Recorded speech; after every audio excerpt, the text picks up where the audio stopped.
வணக்கம். இந்த வீடியோல நம்ம என்ன பார்க்க போறோம் அப்படின்னா டிஆர்பில இருந்து அடுத்த நோட்டிஃபிகேஷன் என்ன வரலாம், எப்பொழுது வரலாம், இந்த யூஜிடிஆர்பி மற்றும் வந்து பியூ எக்ஸாம் வந்து எப்பொழுது வருவதற்கான வாய்ப்புகள் இருக்குது அப்படின்றத நம்ம இந்த வீடியோவில் வந்து பார்க்க போகிறோம். ரைட்டா?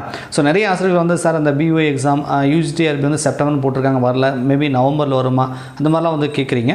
ஸோ அந்த என்னுடைய நாலேஜுக்கு எட்டியவாறு இதில் எப்பொழுது வருவதற்கான வாய்ப்புகள் இருக்குது, இப்போ டிஆர்பியில் என்னென்ன ப்ராசஸ் போயிட்டு இருக்குது அப்படின்றத வச்சு நான் வந்து சொல்கிறேன். ஓகேங்களா? இப்போ செப்டம்பரில் நமக்கு வந்து பிடிஎஸ் சிஸ்டம் பிஆர்டி அதாவது யூஜிடிஆர்பி வந்து நமக்கு நோட்டிஃபிகேஷன் கொடுக்குறதா சொல்லியிருந்தாங்க. 1225 வேகன்சி, இதுக்கான எக்ஸாம் வந்து டிசம்பர்னு சொல்லியிருந்தாங்க. ஸோ செப்டம்பரில் நமக்கு நோட்டிஃபிகேஷன் வரல. ஸோ அதுக்கப்புறம் அக்டோபர்லேயும் வரல, இப்போ நவம்பர் போயிட்டுருக்கு. ஸோ நவம்பரில் வருமா அப்படின்னு கேட்டிங்க அப்படின்னா என்னோட நாலேஜுக்கு எட்டியவாறு இப்போ டெட்டு வந்து நமக்கு நவம்பர் 15-14 எக்ஸாம் இருக்குல்ல, வர சாட்டர்டே சண்டே.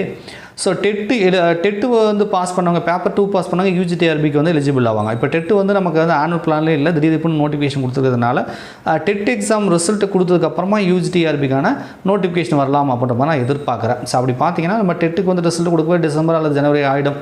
ஸோ அதனால் யூஜிடிஆர்பி நோட்டிஃபிகேஷன் என்பது செப்டம்பரில் அவங்க கொடுக்கல, அக்டோபர்லேயும் கொடுக்கல, நவம்பர்லேயும் கொடுக்க மாட்டாங்க. மேபி வந்து அது ஜனவரி பிப்ரவரிக்கு போகலாம். அது வந்து 2026க்கான ஆனுவல் பிளான் கொடுப்பாங்க. ஸோ அதை பார்த்தா தான் நமக்கு தெரியும். ஸோ கண்டிப்பாக டிசம்பர் இறுதி அல்லது ஜனவரி தொடக்கத்தில் நமக்கு ஆனுவல் பிளான் கொடுப்பாங்க.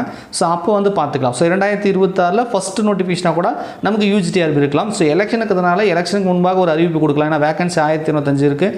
ஸோ எலெக்ஷனை முன்னிட்டு ஓட் பேங்க்குக்காக மேபி நோட்டிஃபிகேஷன் கொடுப்பாங்க நம்ம எதிர்பார்க்குறோம். ஸோ அதனால் 2026 தான் நம்ம யூஜிடிஆர்பி எதிர்பார்க்குறோம். பிஓ எக்ஸாமை பொறுத்த வரைக்கும் எப்போ வேணாலும் நோட்டிஃபிகேஷன் வரலாம். இப்போ நவம்பர்னு சொல்லியிருக்காங்க, மேபி நவம்பர் வரலாம், டிசம்பர் வரலாம், ஜனவரி வரலாம். ஸோ எப்போ வேணாலும் வரலாம். ஆனால் ஆனுவல் பிளானில் நவம்பர் சொல்லியிருக்காங்க, அப்போ நவம்பர்லேயே வந்துருமா சார்னு கேட்டிங்கன்னா அது கொஞ்சம் கஷ்டம் தான். ஏன் அப்படின்னு கேட்டிங்கன்னா ஸ்பெஷல் டெட் வந்து நவம்பர் 4th வீக்கில் கொடுக்குறதா சொல்லியிருக்காங்க. பிஜிடிஆர்பி எக்ஸாம் முடிஞ்சிருக்கு, அதுக்கான வேல்யூஷன் ஒரு பக்கம் போயிட்டுருக்கும்.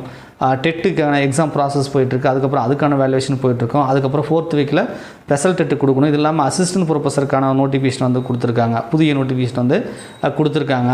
ஸோ இதெல்லாம் பார்க்கும்பொழுது இப்போ வந்து டைட்டான ஒர்க் வந்து டிஆர்பிக்கு போயிட்டுருக்குன்னு நினைக்கிறேன். ஸோ அதனால் வந்து புது நோட்டிஃபிகேஷன் கொடுக்குறதுல கொஞ்சம் தள்ளி வைப்பாங்க. ஏன்னா ஸ்பெஷல் டெட்டு வந்து கவர்மெண்ட் டீச்சர்கள் வைக்கிறதுக்கு இப்போ ஜனவரியில் ஒன்று, இப்போ நவம்பரில் ஒன்று கொடுக்குறதா பிளான் பண்ணியிருக்கிறதுனால ஸோ இந்த நோட்டிஃபிகேஷன் மேபி தள்ளி போகலாம்.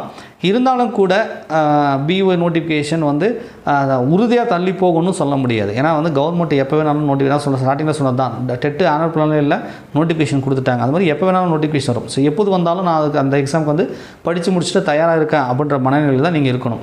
அப்போ பிஓ எக்ஸாம் ப்ரிப்பேர் பண்ணுறீங்க அப்படின்னா எப்போ வேணாலும் நோட்டிஃபிகேஷன் வரும்னு சொல்லிட்டு அதுக்கான சிலபஸ் என்ன, அதுக்கான ரெஃபரன்ஸ் புக் என்ன, மெட்டீரியல் என்னென்னு உட்காந்து படித்து அதை சிலபஸ் முழுமையாக கவர் பண்ணிவிட்டு நோட்டிஃபிகேஷன் வந்தால் நான் ரிவைஸ் தான் பண்ண போகிறேன், நான் படித்து முடிச்சுட்டுன்ற அளவுக்கு வந்து நீங்கள் தயாராக இருங்க. நிச்சயமாக பிஓ நோட்டிஃபிகேஷன் வரதான் போகுது. அது நவம்பர் வரலாம், ஒரு இல்லை கொஞ்சம் தள்ளி கூட டிசம்பர்லையோ ஜனவரியோ கொஞ்சம் தள்ளி கூட போகலாம். ஆனால் எப்படி இருந்தாலும் பிஓ நோட்டிஃபிகேஷன் வரதான் போகுது. ஏன்னா இந்த ஆண்டு வரலனாலும் அடுத்த ஆண்டு கொடுத்து தான் ஆகணும். ரைட்டாக வேகன்சி கொடுத்துருக்காங்க. இப்போ இந்த ஆண்டு வந்து 51 வேகன்சி கொடுக்குறாங்கன்னா அடுத்த ஆண்டு கொடுக்கும்பொழுது இன்னும் கூட வேகன்சி அதிகமாக வரதுக்கு வாய்ப்பு இருக்குது. எவ்வளோ தான் வந்தாலும் அது வந்து 51, 61, 70, 100க்குள்ளே தான் இருக்கும். அப்போ ஹெவி காம்படிஷன் இருக்கும். ஸோ பிஓ எக்ஸாமுக்கு வந்து டெட்டு தேவையில்லை, டிகிரி பிஎட் போதுன்றதுனால நிறைய பேர் அப்ளை பண்ணுவாங்க. ஹெவி காம்படிஷன் இருக்கும். ஸோ வேகன்சி கம்மியாக இருக்குது, கம்யூனிட்டி வைஸாக பிரிக்கும் போது இன்னும் வந்து குறைவாக வரும். அப்படிங்கும் பொழுது இந்த மாதிரியான எக்ஸாமுக்கெலாம் நீங்கள் ப்ரிப்பேர் பண்ணுறீங்கன்னா ஸோ நோட்டிஃபிகேஷன் வந்ததுக்கப்புறம் படிச்சுக்கலான்ற மனநிலையில் இல்லாமல் இப்போ இருந்தே படிக்க ஸ்டார்ட் பண்ணுங்கள், நோட்ஸை கலெக்ட் பண்ணுங்கள், நிறைய டெஸ்ட்டு போட்டு பாருங்கள். ஸோ வந்து ரெடியாக இருங்க. அறிவிப்பு கொடுத்தாங்கன்னா நான் வந்து 90% அறிவிப்பு கொடுக்கும்போது ரெடியாங்க சார், ஒரு 10% தான் இன்னும் படிக்க வேண்டியது இருக்குது அல்லது ரிவைஸ் பண்ண வேண்டியது இருக்குன்னு அந்த அளவுக்கு தயாராக இருங்க. ஸோ எப்போ வேணாலும் கவர்மெண்ட்லேருந்து பிஓ நோட்டிஃபிகேஷன் வரலாம். ரைட்டா? மேற்கொண்டு நமக்கு ஏதாவது தகவல் கிடைக்கிது அல்லது கொடுக்குற மாதிரியான அன்அஃபிஷியல் நியூஸோ இல்லை அஃபிஷியல் நியூஸோ பிஓ எக்ஸாம் சார்ந்து நமக்கு கிடைச்சேன்னா கண்டிப்பாக உங்களுக்கு இன்ஃபார்ம் பண்ணுறேன். ஸோ அதனால் பிஓ நோட்டிஃபிகேஷன் எப்போ வேணாலும் வரலாம், அது தள்ளியும் போகலாம். ஸோ அதனால் வந்து நீங்கள் நல்லா படிங்க, ரெடியாக இருங்க அப்படின்றத நான் சொல்லுவேன். யூஜிடிஆர்பி மட்டும் தள்ளி போகுன்றது கண்டிப்பாக தெரிஞ்சது, தள்ளி போயிடுச்சு. அது செப்டம்பர் வரல, அது இன்னும் கூட 2 மாதம் தள்ளி கூட போகலாம். எலெக்ஷனுக்கு முன்னாடி பிப்ரவரி மாதம் கூட நோட்டிஃபிகேஷன் கொடுத்துட்டு அதுக்கப்புறம் ஆட்சிக்கு வந்ததுக்கப்புறம் அவங்க எக்ஸாம் டேட் வைக்கிற மாதிரி கூட பிளான் பண்ணி கொடுக்கலாம். ரைட்டா?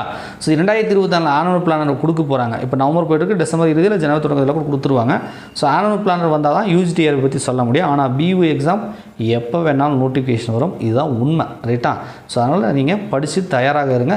மேற்கொண்டு உங்களுக்கு பியூ எக்ஸாம் சார்ந்து ஏதாவது சந்தேகங்கள் இருக்குது இல்லை ஹெல்ப் தேவைப்படுதுன்னா கமெண்ட்ஸில் சொல்லுங்கள். நன்றி, வணக்கம்.